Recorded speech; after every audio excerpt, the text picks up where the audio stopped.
Fala pessoal, como vocês estão? Tudo bem, meus queridos? Vai deixando o like aí, se inscreva no canal se não for inscrito ou inscrita, ative o sininho e vamos levar o máximo de esportes, o máximo de pessoas. Meus amores, vamos falar aqui sobre o Clube de Regatas Vasco da Gama, né? O time que eu tanto amo, o time que eu torço e é claro, óbvio e evidente quem acompanha o meu canal já sabe que eu torço pro Vasco e tal, tem inúmeros vídeos sobre o Vasco aí, shorts, etc e tal. Vamos lá, vamos por partes. Vamos começar falando de uma coisa que me incomoda muito. Tentarem apontar culpados quando há derrotas ou apontar o dedo. Isso aconteceu muito no começo do ano e o time estava estabilizando e eles já estavam falando do Leonardo Jardim. Por que o Leonardo Jardim de repente virou titular? O Peck é um cara que começa bem o estadual, mas de repente no Campeonato Brasileiro ele já não vai tão bem assim, ele começa bem os jogos. O Rodrigo é um menino que erra muito passe no meio campo, não dá para jogar com o Rodrigo perde muito a bola. E será que o Alex Teixeira tem condições com a idade que tem? Cara, o Alex Teixeira ainda é um jogador com uma idade muito boa. O Alex Teixeira não é um jogador acima de 40 anos, como é o Nenê, que fez até bons jogos, mas também notavelmente não dava para acompanhar o ritmo do que seria uma Série A. Então, ou mesmo o Barbieri ganhou um elenco incrível, o Vasco montou um novo time, por que o Vasco não fica com a posse de bola? Contra o Fluminense, o Vasco teve o mínimo de posse de bola possível e sofreu pressão o jogo inteiro. Foi verdade, mesmo assim, criou oportunidades e poderia até ter vencido o jogo. Que foi empate, o Fluminense criou muito mais oportunidades. Se fosse vencer por pontos, né, de criar oportunidade, posse de bola, escanteios, o Fluminense talvez vencesse o jogo. Mas oportunidades claras, o Vasco meteu bola na trave, passes que a bola passou ali perto, o expecting goals, ele não foi tão diferente assim. Então vamos lá, vamos por partes aqui. Então, me incomoda muito querer encontrar culpados. Não vamos encontrar culpados aqui, vamos tentar trazer no mais bom senso possível, pelo menos dentro da minha visão, como eu tenho visto o Vasco até aqui. Em primeiro lugar, o Barbieri é um técnico muito bom. Para mim, o Vasco acertou na escolha do técnico e o Barbieri tem que continuar. Independente do que aconteça com o Vasco no Campeonato Brasileiro, o Barbieri tem que continuar. Pô, então se o Vasco ficar na zona de rebaixamento e não conseguir sair, não funcionar, na minha opinião, pode ser que aconteça esporadicamente isso. Por exemplo, o Corinthians entrou na zona de rebaixamento agora. Eu acredito que o Vasco não vai ficar flertando com a zona de rebaixamento, como eu também não acho que o Corinthians irá. Mas aqui é para falar do Vasco. Então, assim, o Barbieri tem que fazer o trabalho dele nesse ano. O Vasco montou um elenco completo, o Vasco remontou um time inteiro. E o Campeonato Carioca foi muito legal para fazer o time começar a engrenar. O Vasco teve momentos muito bons no Campeonato Carioca e momentos muito ruins também. Jogos que o Vasco venceu, mas o Vasco jogou muito mal. Quanto o Bangu, por exemplo, o Vasco ganhou, mas jogou muito mal. Quanto o Resende, o Vasco ganhou e jogou mal. O Vasco perdeu inúmeras oportunidades de gol contra o Trem, né? Ganhou de goleada na Copa do Brasil, depois foi eliminado pelo ABC jogando pessimamente, jogou um jogo horrível contra o Bahia no Campeonato Brasileiro. Mas o Vasco fez jogos muito bons, por exemplo, o jogo contra o Fluminense do Campeonato Carioca, e o jogo contra o Flamengo que o Vasco venceu, o jogo que o Vasco foi eliminado pelo Flamengo, o terceiro gol de uma forma totalmente irregular, né? O cara bateu a falta 3 metros lá na frente, beleza, o Flamengo ganhou e tal, mereceu, mas o Vasco, boa parte do jogo, dominou o jogo. Então, assim, esses altos e baixos, eles vão acontecer.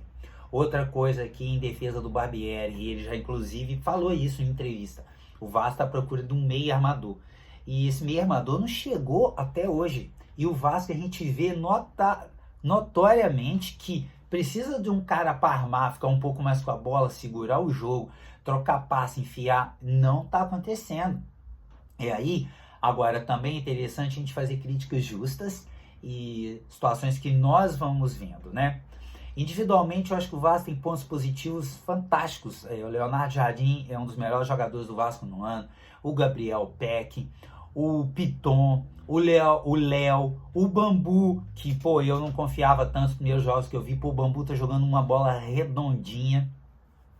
O Jair tá com muito altos e baixos, jogou machucado esse jogo agora contra o Santos. Foi um dos melhores jogos do Vasco, o Vasco criou inúmeras oportunidades, mas também o Santos deu ao Vasco muito campo. O Vasco conseguiu dominar e não transformou essas oportunidades em gol efetivamente. Muito por culpa do João Paulo, goleiro do Santos. Eu não vi erro da arbitragem, como eu vi inúmeros torcedores ou contas no Twitter descendo o pau na arbitragem, colocando a culpa da derrota do Vasco na arbitragem. Não foi, cara. Não foi esse jogo, não. O árbitro apitou bem, não foi pênalti no Pedro Raul, que tá muito mal. O Pedro Raul, ele, do jeito que o Vasco joga. E aí, a minha fala em relação ao que eu estou vendo, que talvez o Barbieri discorde ou concorde, não sei. Eu vejo o meio-campo do Vasco, que é uma parte fundamental da equipe, muito mais atrelada ao sistema de defesa, mas pouco no sistema de ataque, aí faz falta um meio armador, e os dois laterais também um pouco desconectados. O Pumita é um cara que ataca muito bem, mas defende mal, e então assim, você tem que criar uma situação de proteção para o Pumita, e a gente vê isso muito mais do lado esquerdo do que do lado direito. A entrada do Bambu talvez tenha sido por conta disso, ele é mais veloz e consegue fazer as coberturas mais rápidas desde que os jogadores ataquem o Vasco por ali.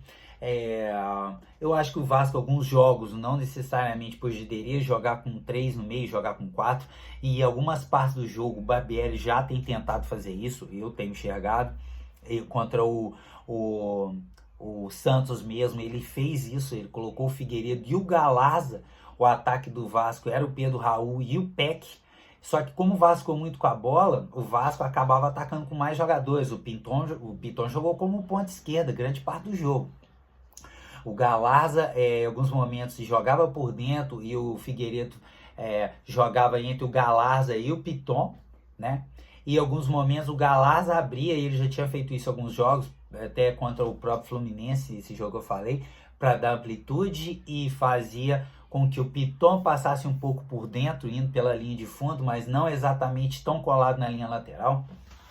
Então, assim, precisa também que o Pedro Raul segure umas bolas, que ele antecipe alguns lances dos zagueiros, e ele, ao meu ver, até agora, ele não conseguiu fazer isso. E outra coisa que me incomoda muito no Pedro Raul, além dele ser bastante lento e não conseguir segurar a bola, trocar passe, enfiar a bola para um outro jogador, ele reclama muito de todo mundo, cara, o tempo inteiro. Ele via para trás e começa a gritar, xingar, pedir a bola. Esse jogo contra o Santos, ele teve ótimas bolas. Inclusive teve uma bola que foi cruzada e o Bambu tentou jogar de cabeça para ele, ó, um dos poucos cruzamentos livres. Ele poderia ter cabeceado direto pro gol, sabe? Aí fica parecendo que o jogador tem a responsabilidade da bola Pedro Raul fazer gol, cara, mas ele não faz. Ele não antecipa as chances que ele teve ontem, ele jogou em cima do goleiro. Ah, foi pênalti no Pedro Raul. Não foi nada, gente. Ele entrou na área, ficou devagar pra caramba, não sei se esperando o contato, eu acho que não, foi lentidão mesmo. O jogador do Santos chega, o futebol é esporte de contato. Ele não derruba o Pedro Raul, ele bota a perna ali para dificultar a passagem, porém não para derrubar o Pedro Raul. Pedro Raul cai, desmonta. O cara daquele tamanho desmonta. E não chuta, é a culpa do árbitro. O árbitro deveria dar um pênalti, que não aconteceu. Sinceramente, não rola. Então, assim, o Vasco montou um time todo novo. Eu ainda tenho uma confiança. Acho que o Pedro Raul pode vir a somar, por enquanto não aconteceu, nesses últimos jogos principalmente. O Vasco tem procurado demais ele, e ele não está retribuindo, segura uma bola, e é ruim para ele isso, porque ele não cria mais oportunidades para ele, se ele não segura uma bola, ou se ele consegue concluir tirando mais do goleiro. Precisamos sim, mas de poucos reforços, e precisamos ter paciência. O Vasco tem feito bons jogos, o Vasco vai sofrer essa irregularidade, talvez tenha um campeonato brasileiro parecido com o do Botafogo do ano passado, E assim, se for assim no final, no frigir dos ovos, acho que o torcedor vascaíno vai ficar até satisfeito.